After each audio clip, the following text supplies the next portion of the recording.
This is Policy War. I am Russell. I'm your host.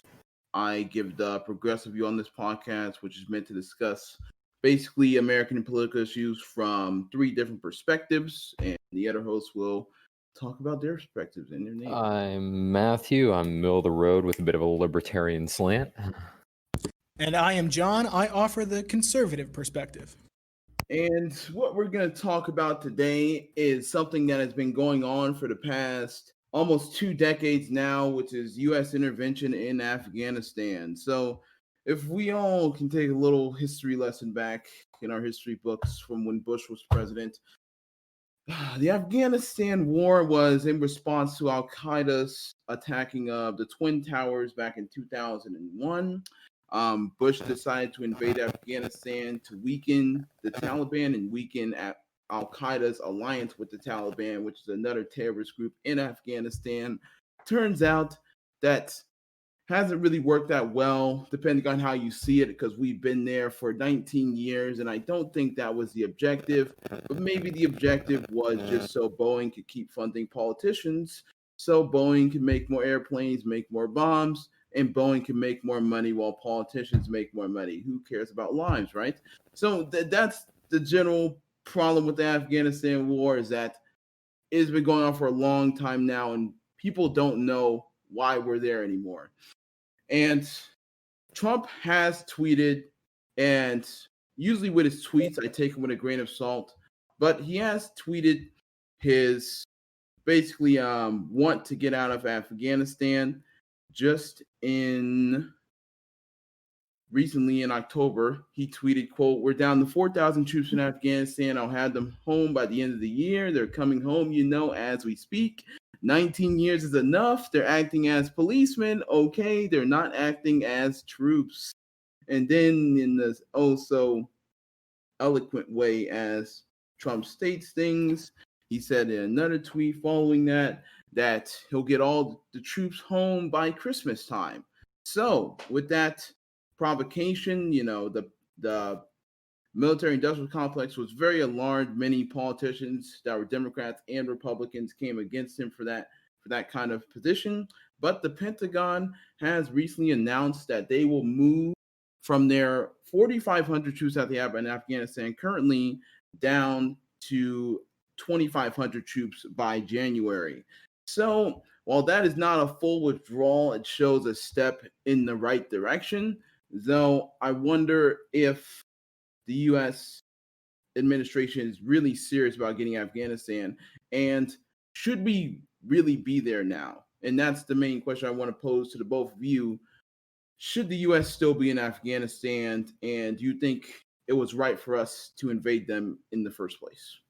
Matthew, go first. Well, I would say our stakes there go back a little further to the late 1980s / 1990s with the Mujahideen and the Soviet, Mujahideen and the Soviets by funding warlords in the area. So if you want to say we're responsible for the rising of the Taliban and that we're responsible for our consequences, then by all means, yes. But I would say we shouldn't have been involved. I mean, as much, I guess it comes down to what the moral values of the United States are. If we are going to be like a city on the hill, and we're going to, be this global, good guy, or this moral democracy that spreads democracy throughout the world, then by all means, yes. But I mean, we can't pick and choose our battles. I think we need an inward look at the moment to improve our social programs in the United States. So no, I don't see a point why we should be overseas. So in regards to why we invaded Afghanistan in the first place, in the aftermath of the terrorist attacks on September 11th of 2001, it was found that the group responsible, Al-Qaeda, was being harbored by the Taliban in Afghanistan. We offered an ultimatum to the Taliban to give up any Al-Qaeda members they knew of, and to no longer provide them any safe haven. They refused, and Bush famously provided the doctrine that we will make no discernment or discrimination between the terrorists and those that harbor them.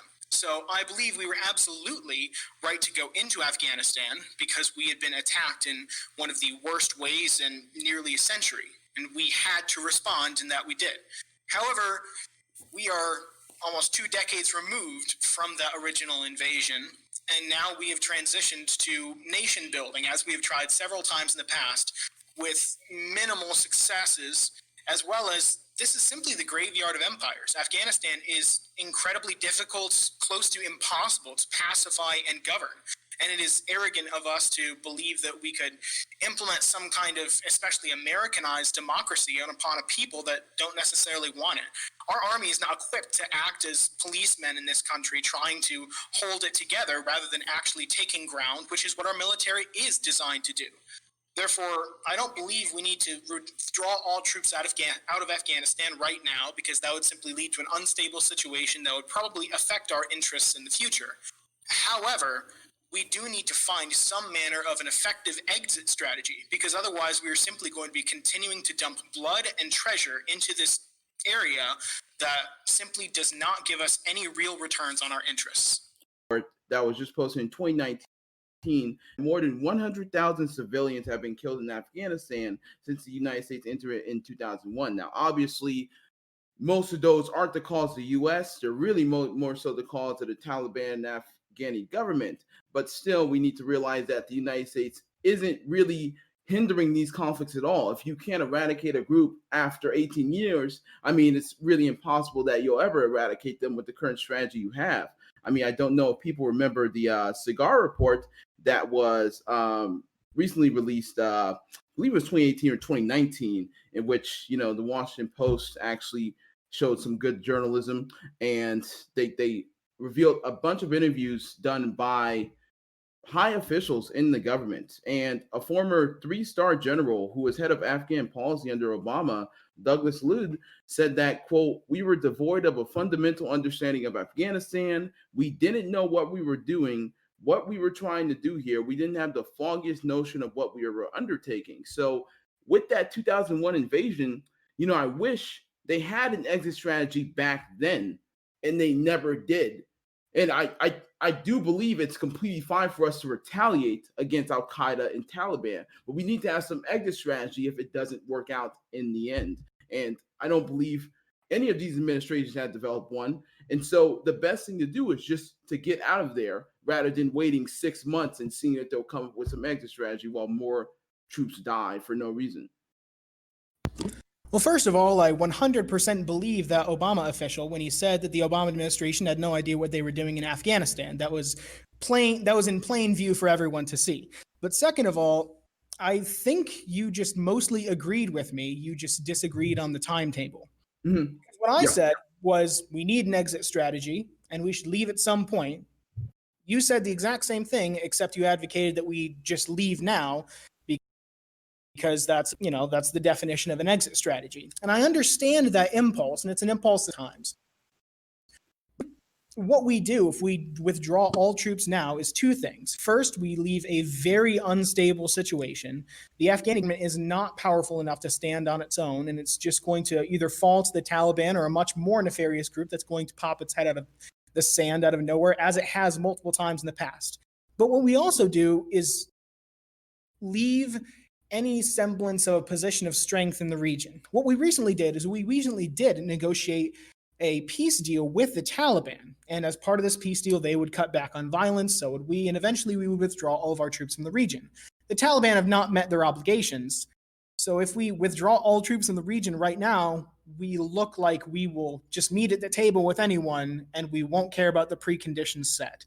So I don't believe that removing all troops now is the best way to advance our interests, nor to help that particular area of the world. I agree that we need to develop an exit strategy. We should have had one from the very beginning, but shoulds are very lovely to talk about in hindsight. We need to deal with right now, how do we best solve this situation? Yeah, I think the perception of the U.S. power in the world, even if it is reduced, it's not like the U.S. just touts down the terrorists whenever things are going tough. It's obvious that we don't. It's obvious that we travel all around the Middle East to get some influence in there with the excuse of fighting terrorists.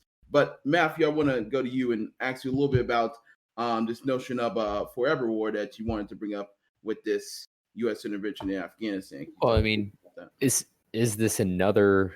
Well, before I get to that, is this another Vietnam in the sense? I mean, we're relying so much upon the idea that we're trusting the Taliban to not continue violence when that's all they essentially need to do to undermine the United States and the Afghani regime. They just need to continue.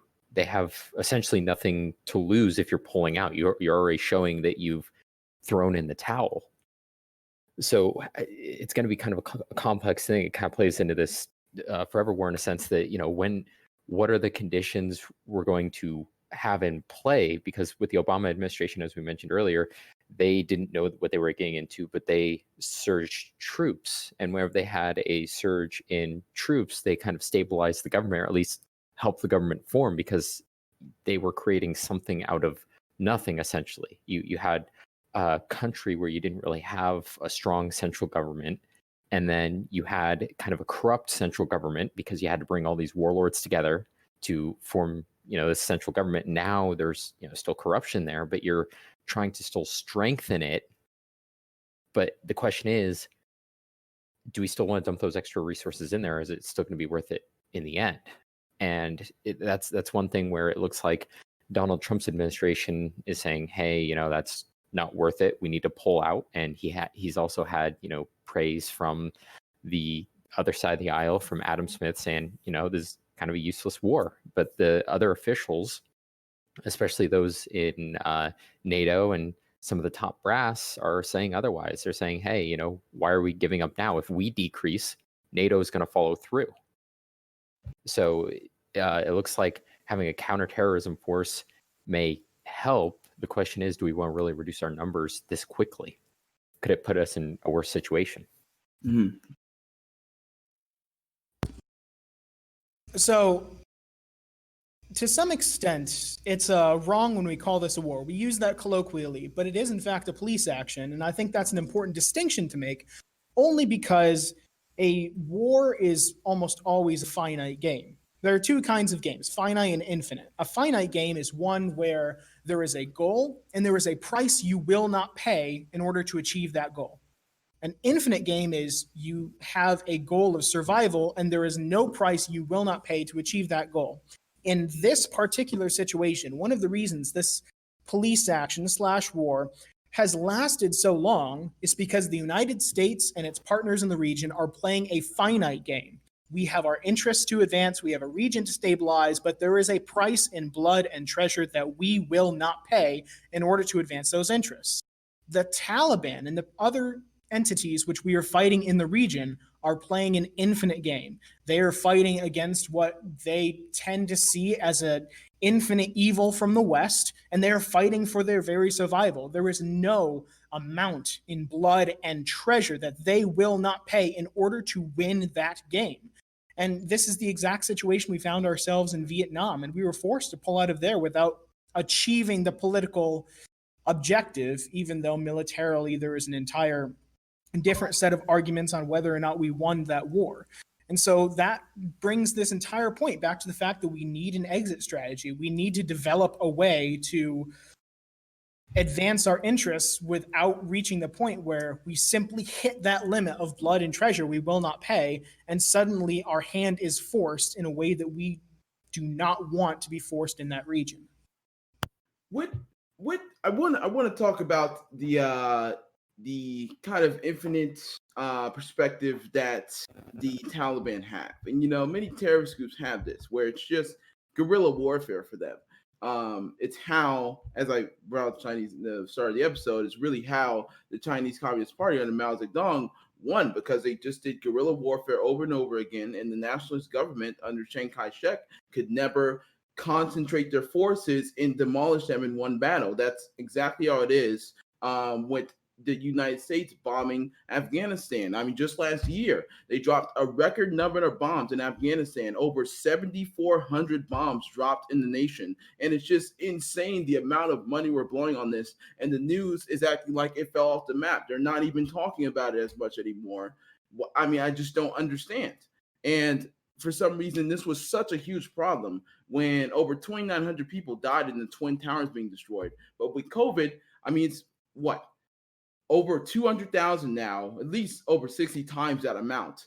And still, nothing's really being done to solve either problem that really reduced the amount of lives that are lost on the American side. So, like, it with that goal of the terrorists, it's just there's no conclusive way to stop guerrilla warfare unless you basically control the minds of the populace and make them not want to fight you, or else any civilian, anybody there can put up a gun and just shoot you and you won't even know. That was the fear in Vietnam when we were in there, and there are many photos of children being shot because the soldiers did not even know if they were part of the Viet Cong, which was, you know, the northern military group, or if they were just civilians. You have no idea with guerrilla warfare, and it's why the United States just doesn't understand.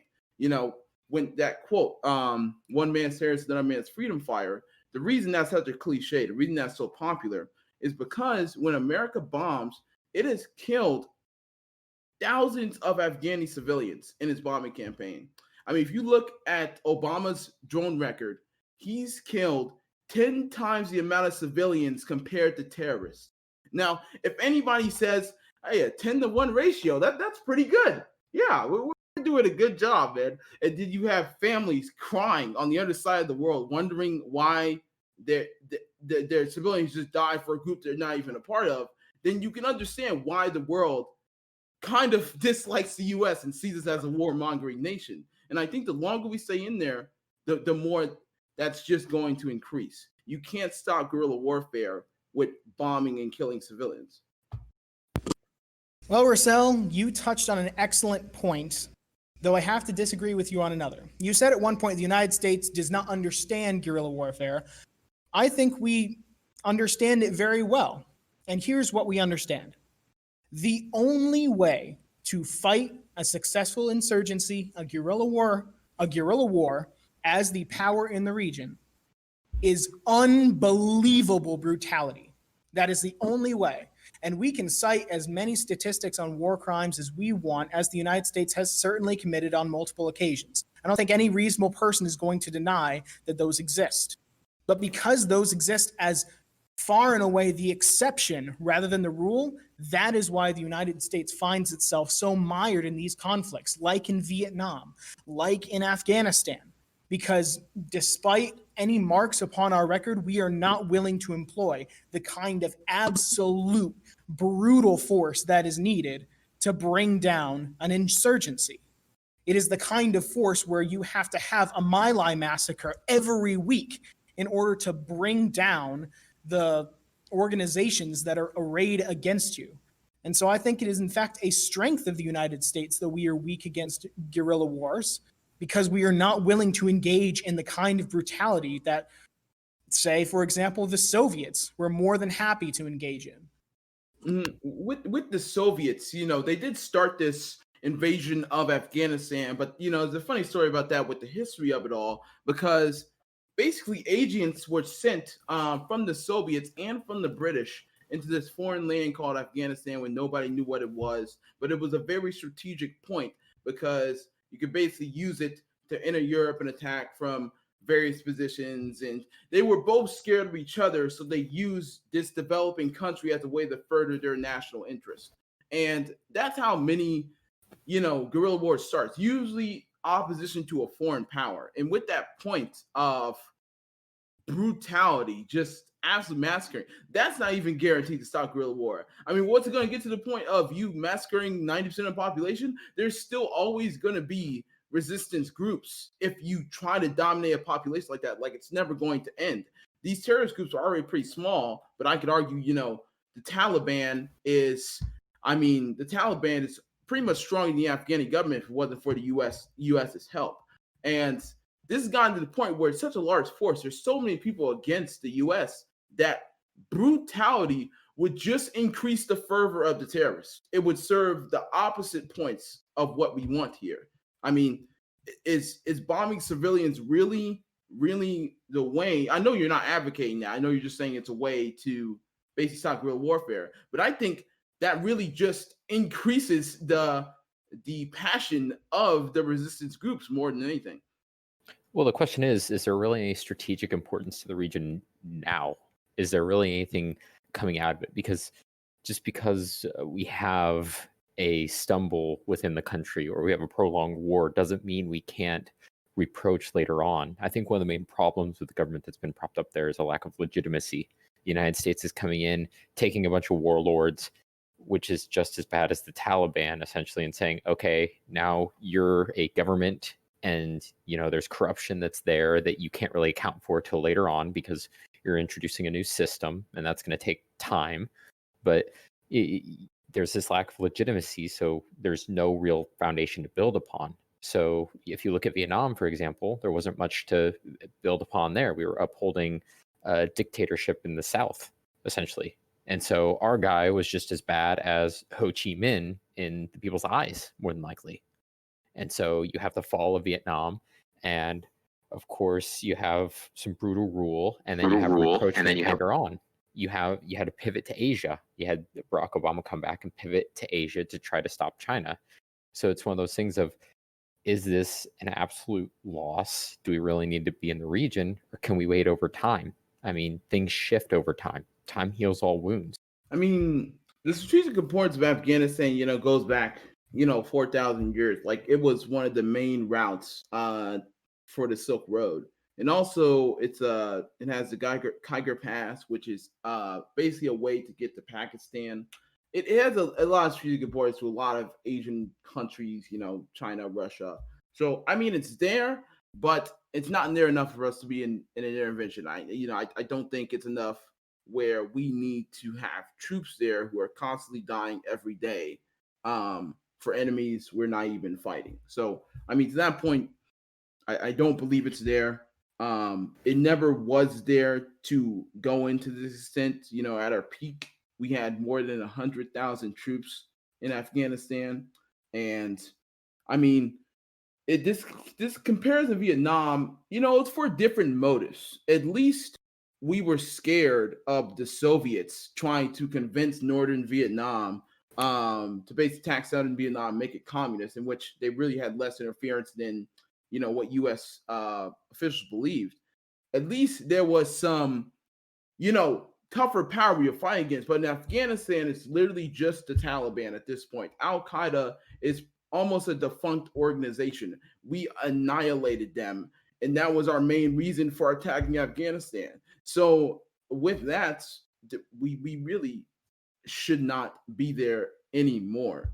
I mean, I do want to talk a little bit about, realist and idealist views of international politics. Like Henry Kissinger, he was a main proponent to Nixon increasing troops in Vietnam, and he's a realist. What realist means, basically, for the listeners who don't know, is realist is a person who sees no international actor basically holding back the actions of states. So basically, since, like, for example, the UN, it can't force states to do anything. So therefore, a realist is going to believe all states are going to act by their own interests, which means all states act selfishly.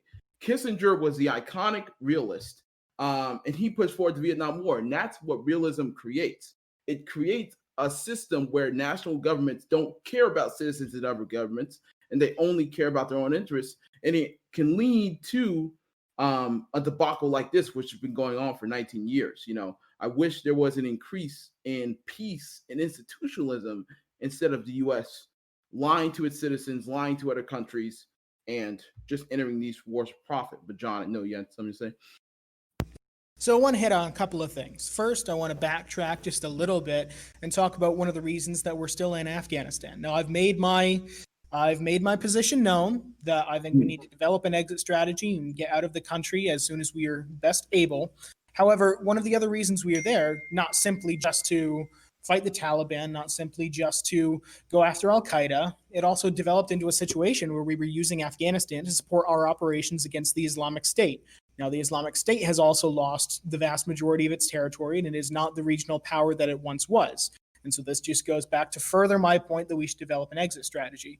But something that you said, Russell, that I wanted to talk about, you said that in the realist model, states will act selfishly. And I agree. However, a state can act altruistically, selfishly. That may seem like a contradiction of terms, but it's not.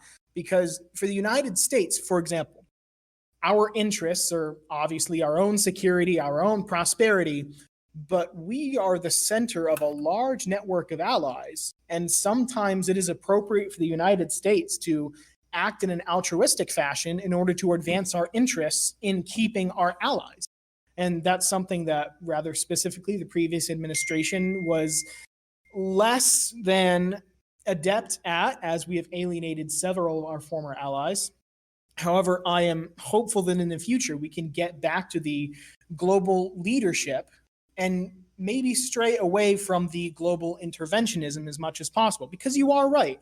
In many instances, it's not appropriate for us to just be throwing our weight around and going into other countries, even lying to our own citizens about it. However, at the same time, we do need to understand our position as the world's remaining superpower, and as well as our position as a sovereign nation who deserves to be able to pursue its own interests without necessarily always or even typically kneeling to the interests of the rest of the world.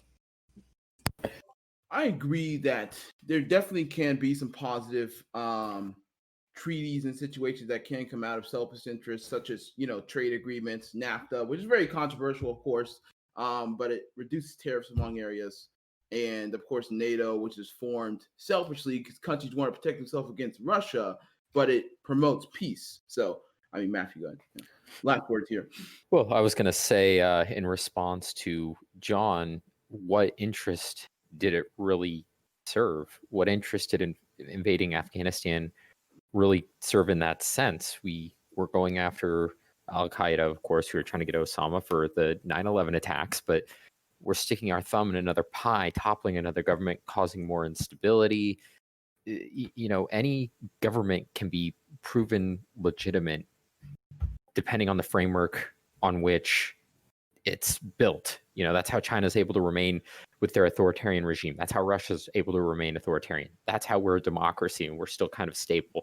So by going through there, we're trying to, as I said before, build this house on just dirt. We don't have a foundation. We don't have anything to put it on. So the people aren't able to do their own thing. We went in there without an overall goal in mind and just basically blew it over without a strategic importance. So that, I guess it's just a faulty thing for us to be in there in the first place. There just wasn't a real purpose, and we kind of just changed the goal as it went on. We just shifted the goalpost from get Al-Qaeda to now we're going to establish another regime when we can't even legitimize the regime, and we're just kind of stuck now. Quick response, yeah. Well, I think the reasons that we originally went in for were sound, and I agree that we've been moving the goalposts as the situation has changed, and at times we've been better advancing our interests or worse advancing our interests. However, at this time, I think we've all made our positions known that we need to develop an exit strategy and that our interests are not necessarily being advanced in the manner that we want them to at this point. So I think we have a good consensus there, even if we disagree somewhat on the reasons why we are there and how we got in there in the first place. Yeah, I'm glad we all established we're not getting paid by Boeing. So we're obviously against Afghanistan. I think this is a huge shock to all of our listeners. We're not being funded by Boeing. But if they want to give advertisements, I may shell out to them. I don't know. But thanks for listening, Podcast everybody. is brought to you by Boeing. A word from our sponsor. I don't know. I act like I have morals, But thanks for listening, everybody. Signing out.